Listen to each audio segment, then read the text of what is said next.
Nieces and nephews. I haven't done a SCR video in a while. I'm gonna give my thoughts on SCR 1.8.0 and SCR 1.8.1.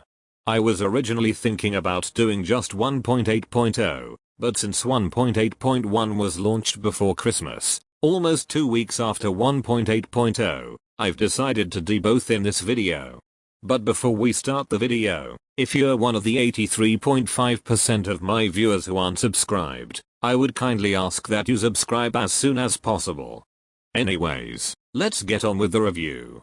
Stepford County Railway version 1.8 was released on the 5th of December 2021, and 13 days later, version 1.8.1 was released. It brought in a lot of features, from upgraded rolling stock, to new rolling stock, upgraded sounds and announcements, and a new extension. We'll start off with the rolling stock first. This is Connect's brand new rolling stock, and that is the Class 444. I was hoping for it to come to Connect for a long time, and my wish for it became true. I also predicted it quite well, like the part where I said it would work well on the Class 68 routes, and guess what? You can drive the Class 444 from Stepford Victoria or Willowfield to Lynn. I quite like the look of it on the exterior, in the interior, and on the sides. I enjoyed driving it from Stepford Central to Layton City, and then from Layton City to the new Connect station, which we'll get onto later. Here is the upgraded Class 720. This was the third time the 720 was upgraded in the game, and I have to say that it looks more accurate than before. However, there could have been a blue stripe on either side of the driver's mirror. If you look at the real 720, you will see what I mean, but this is the Greater Anglia version which has a red stripe. Connect should have a blue one. However, I do like the interior of the new 720. Here are the upgraded Class 730s. They look more accurate than the previous models. And also, the top speeds of these two trains have been upgraded. In the 730/0, it'll go up to 90 miles an hour, while in the 730/1, it'll go up to 110 miles an hour. It's good that they updated the top speeds of those trains. I have been wanting the developers to do so, but finally it happened. However, there is one train that needs its top speed to be updated, and that's the Class 360/1, with a top speed of 110 miles an hour. Anyways, back to the review. Just before 1.8.1, they posted this sneak peek on Discord. Looking at the sneak peek, I know it's a pacer, and I was guessing it's the 143. And when 1.8.1 came, I was right. I didn't personally want a pacer added to the game as much, but the pacer is a good addition to the waterline fleet. Another thing, it's the third train in the game to come with a double coach variant. The interior looks great as well. Looking at the interior, it's the second train in the game without onboard displays, as in the displays that say the next station is, this train terminates at said station, etc. etc. Okay, now that we're done with the new rolling stock and rolling stock upgrades, let's talk about station upgrades and the new extension. There were a shitload of station upgrades, and a new Connect extension. There were some nieces and nephews thinking that the developers scrapped the waterline extension in favor of the Connect one, but according to the developers in the SCR Q&A, it's just a bonus extension and it will not replace the waterline extension. Instead, it'll come in the next major update, most likely 1.9, which should come later this year hopefully. But anyways, let's talk about the new Connect extension first. In August 2021, Charlie posted this sneak peek, which looked like a new Connect station. If you zoom in the photo, it says West on the sneak peek, so there were people in the community thinking it would be called West Wyvern West, Leighton West or Hamden West. I was thinking it would be called Leighton West, and after 1.8.0 came out, I was right. I quite like the look of the station, as well as the scenery around it. Leighton West resembles Colchester Town. You can see how Leighton West is very similar to Colchester Town in terms of station design. Now with the extension out of the way, let's talk about station upgrades. We'll start with the station upgrades on the Whitefield branch. So, the Whitefield branch has, almost, been entirely upgraded. This is the upgraded Whitefield. I quite like the new station building, and the addition of shops inside the buildings. Here is the secondary entrance to Whitefield, as well as a Class 170 at the sidings. As you can see, there is overhead line equipment on the Whitefield branch, which I wasn't expecting, but it's a good addition to the line. Like the previous Whitefield, the new one has 3 platforms, but one platform is curved at the furthest south of the station. The scenery south of Whitefield has also improved. I like the addition of a train wash near Whitefield. Also, there are new sidings at Whitefield, and exiting the sidings will lead you to Horton Rake or Woodhead Lane.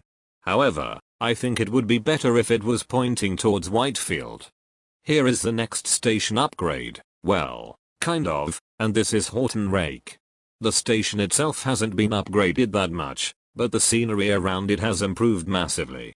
I like the addition of a tunnel and upgraded houses around the station. Another thing, Horton Rake is now a limited stop. We'll talk about this in more detail when we talk about changes to routes. Here is the upgraded Woodhead Lane. As you can see, the platforms are now staggered, similar to ones found at Ashland Park. There are also car markers for the Class 720 and 730, which are 5-coach trains. Surprisingly, the platforms at the upgraded Woodhead Lane aren't long enough to be able to accommodate 5-coach trains, so doors on the rear coach will not open at that station. Here is a feature that isn't currently functioning but may be functioning in a few if not many updates time, and that is level crossing lights. I hope these lights will function some point soon. This is the upgraded Stepford UFC.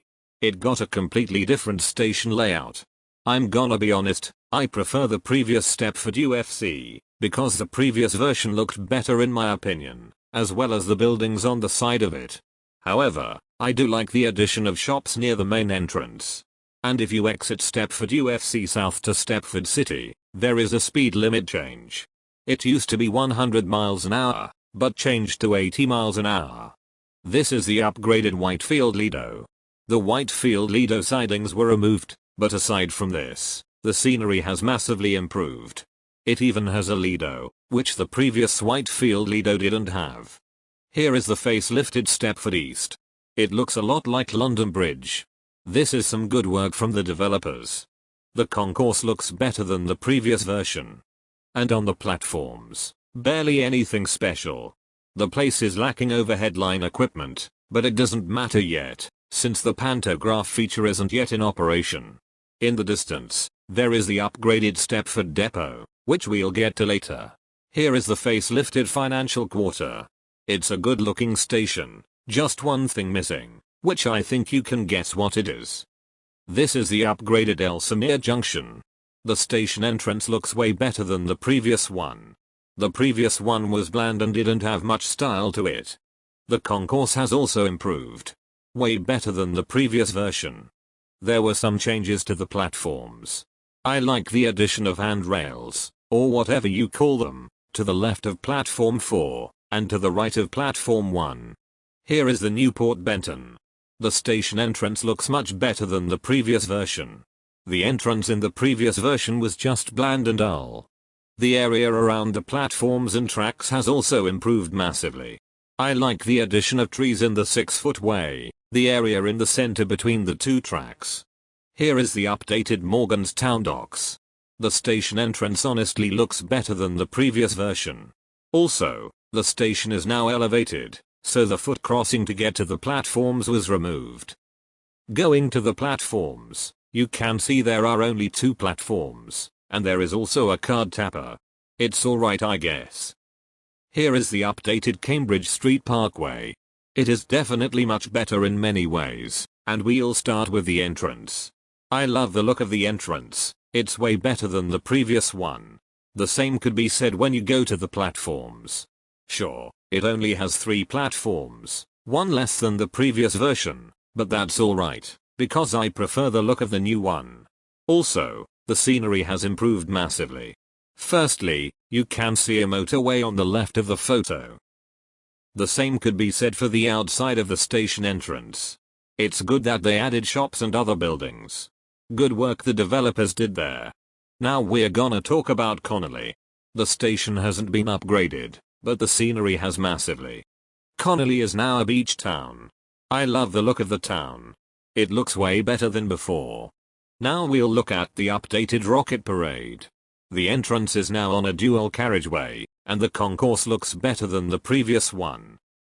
The new Rocket Parade platforms are now in a trench. I'm gonna be honest, I like the style of the new Rocket Parade, and some other bits of scenery around the area. Here is the upgraded Layton Stepford Road. As you can see, it no longer looks like Manchester Oxford Road. The station entrance is okay, I guess. Here is the concourse of Layton Stepford Road. The concourse is more spacious than the previous version, which is a good thing. The area with the platforms looks better than the previous version. And one change to LSR, Platform 1 is no longer used by express trains. It's only used by Airlink trains. We'll talk about this in more detail when we talk about changes to routes. Here is the upgraded Layton City. It used to be an underground station with 2 platforms, but now, it's an open station with 6 platforms. This is now the most important stop in the Layton area, and we'll explain why later. Although the one upgraded in 1.4.1 was good, this is better. I like the area where the platforms are, including the additions of waiting rooms on the platforms. Racecourse has some changes to the sides of the platforms. In particular, there are station buildings added to them. I didn't think there was a need for them, but it's good, I guess. The rest of the area just looks the same, but whatever. Here is the last station to be upgraded in 1.8.0, and that is Millcastle Racecourse. I see a large sign on the platforms, which I don't care for. Anyways, the area where the platforms are look cool. Now we're gonna talk about the upgraded depots. Here is the upgraded Stepford depot. The depot looks better than the previous version, and I like the addition of stored trains, especially the stored class 387s. It's also a W-unit. Some nieces and nephews are thinking a double 387 is coming, but let's not get too optimistic about it for now. Here are the upgraded Woodhead Lane depots. Once again, the look of the depots have improved, but what has massively improved is the scenery around the depots, both the southbound and northbound depots. And finally, here is the upgraded Layton depot. This looks way better than the previous one. The previous one was bland and dull and had virtually no scenery around it at all. Good work they did there. The next thing I'd like to talk about are new routes and changes to routes. There have been 4 new routes added that go to the new Leighton West, shown on screen. Like I said before, Layton City is now the most important station in the Layton area. As a result, these routes were changed so that they terminate at Layton City rather than Layton Stepford Road. I'm not gonna spend ages talking about other changes to routes, so on screen, I have given details on the changes to each route changed. If you have any more questions about it, please ask it in the comments and I'll reply to them when I can. Now it's time to talk about the announcements. SCR 1.8 brought in new announcements, both in station and on board. Gone is the text-to-speech station announcer, and now you've got a real station announcer. Fun fact, it sounds similar to the announcer found on TfL Rail, London Overground and London buses. I will play you a clip so you can see the similarity between them. The train now standing at platform 9 is the 0734 Stepford Connect service to Layton City. Emerson Park. This is the train to Upminster. Did you hear that?